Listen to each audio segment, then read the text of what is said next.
After having their best season since 2001, the Illinois Fighting Illini are returning starting quarterback Luke Altmaier for his senior season, and they are one of the most hyped up teams over this offseason.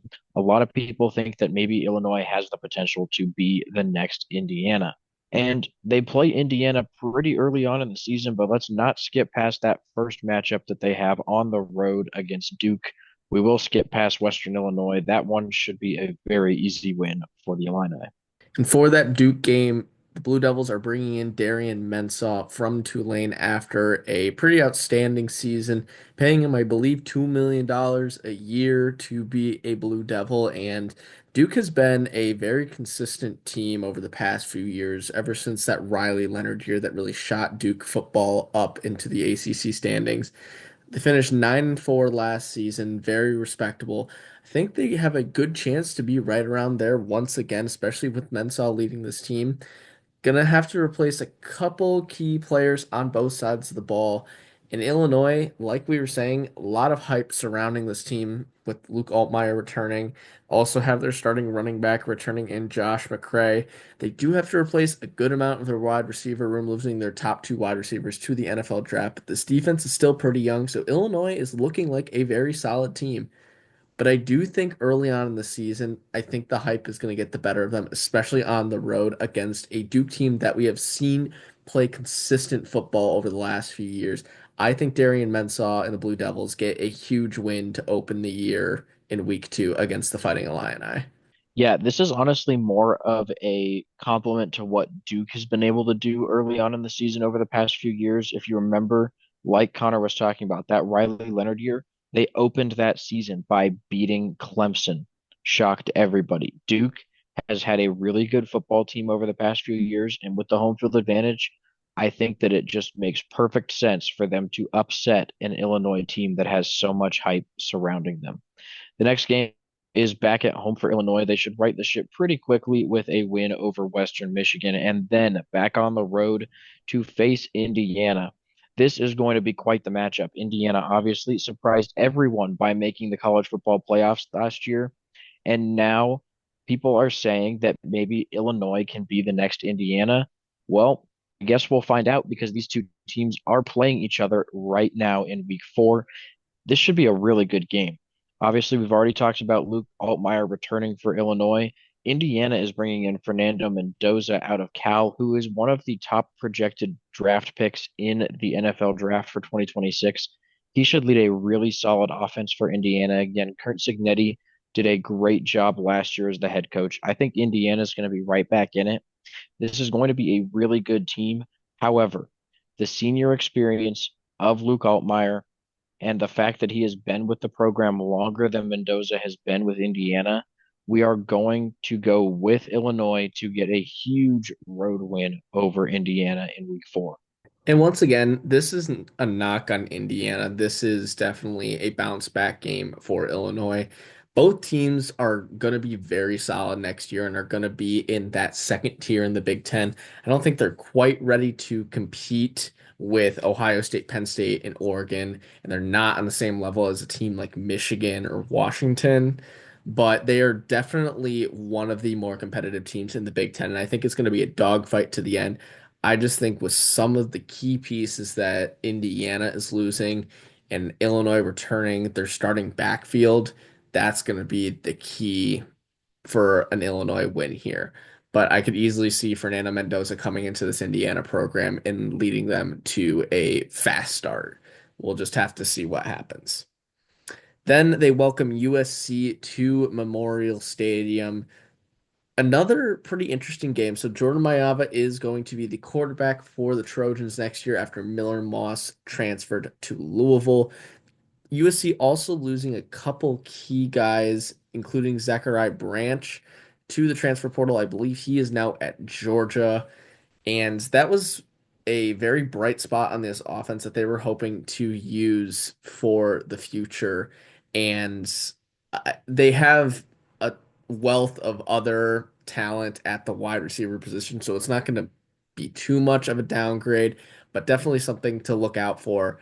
Defensively, They just need to keep making strides forward. That's what we've seen for the past few years in the Lincoln Riley system. I think with some of the questions USC has, along with this being a pretty far road trip for the Trojans, I think Illinois' experience is going to be the difference maker here with their home field advantage. So I think Illinois is going to get another Big Ten win right here. Yeah, I think it'll be a good game, but to be honest, Illinois really is just a better team than USC right now. I think the Trojans have some, young talent. Maybe they can make a little bit of a push next year. But for right now, Illinois is just the better team. With the home field advantage, they should win this game. Just like the next game at Purdue, Illinois is significantly better than the Boilermakers, one of the worst teams in the Big Ten. That will also be a pretty easy win for the Fighting Illini. And then one of the biggest, well, actually, the biggest matchup of the season for Illinois facing Ohio State at home. And I think Illinois has the chance to make this a sneaky good game. Like we've been saying, Luke Altmaier, very good quarterback. He's very experienced. Ohio State has a young quarterback who will not be super experienced at this point, especially playing on the road. They have either Lincoln Keenholz or Julian Sayin will be the starter. So regardless, the Buckeyes have some potential to struggle in this game. However, we do think that they are the better team overall. They have the best player in the country on the offense and defensive side of the ball in Jeremiah Smith and Caleb Downs. The Buckeyes really should win this game, despite Illinois being at home, dropping the Fighting Illini to 5-2 heading into their late first bye week. And that Ohio State game is just because defensively, Ohio State is going to be way ahead of what Illinois is bringing to the table.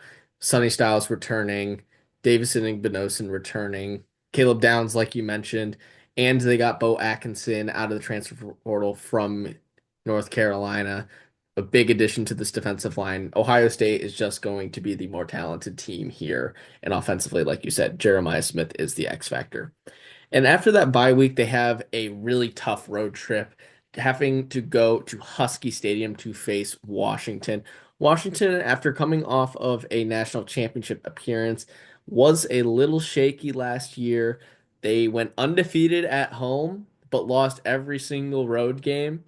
They have a young quarterback taking the reins with Demond Williams Jr. taking over for Will Rogers.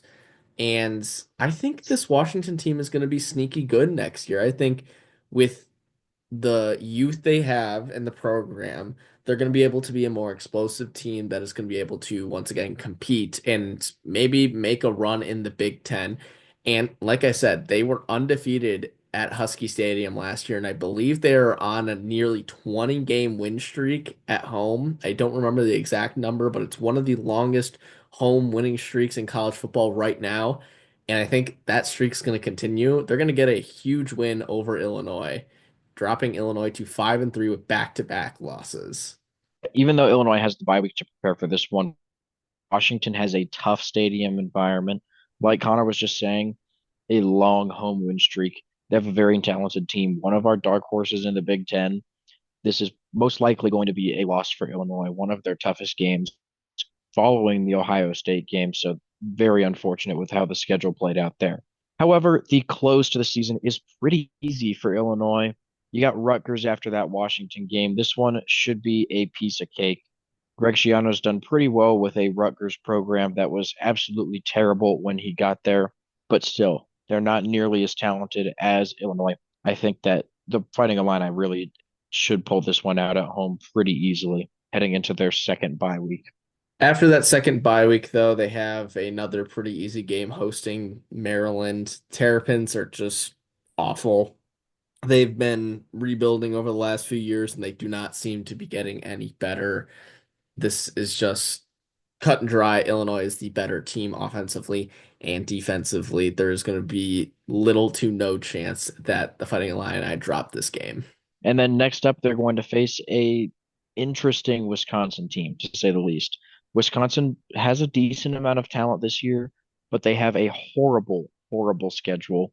And at this point in the season, I think the Badgers are going to be pretty beaten down, just hoping to really end this season. And I don't think that they'll end up competing with Illinois that much, even though they're at home. I think that the Fighting Illini go into Camp Randall and come out of it with a win. Once again, like you said, it's just Wisconsin's going to be so beat up and bruised over the course of this season that it's not going to matter if they're hosting Illinois and have one of the best stadium atmospheres in college football. They're just not going to be the more talented team in Illinois. Is going to be playing for maybe getting into the college football playoffs here, just sneaking into that 11 or 12 spot, depending on how the seeding goes. And then they end with the in-state rivalry game against Northwestern.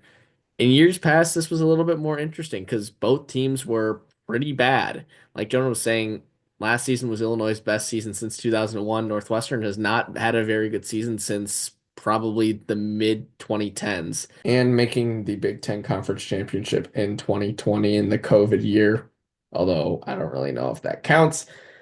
But now the scales are in Illinois' favor. They are the more talented team by a wide margin. Northwestern is in the gutter. If it weren't for Purdue and Maryland, they would be the worst team in the Big Ten. So Illinois is going to finish off the year on a 4-game win streak here with a relatively easy schedule. But with those Ohio State and Washington losses in back-to-back games, I don't know if Illinois is going to be able to pull off the same kind of magic that Indiana was able to.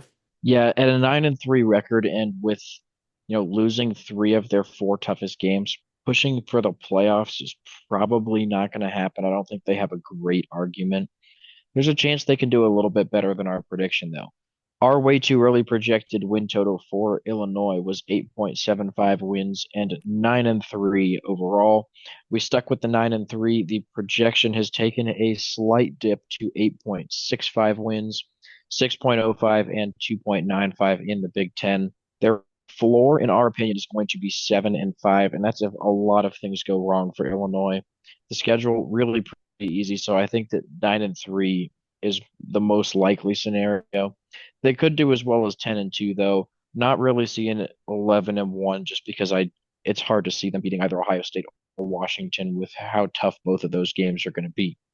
So, thank you guys for watching. Please make sure to like and subscribe, and we will see you in our next video.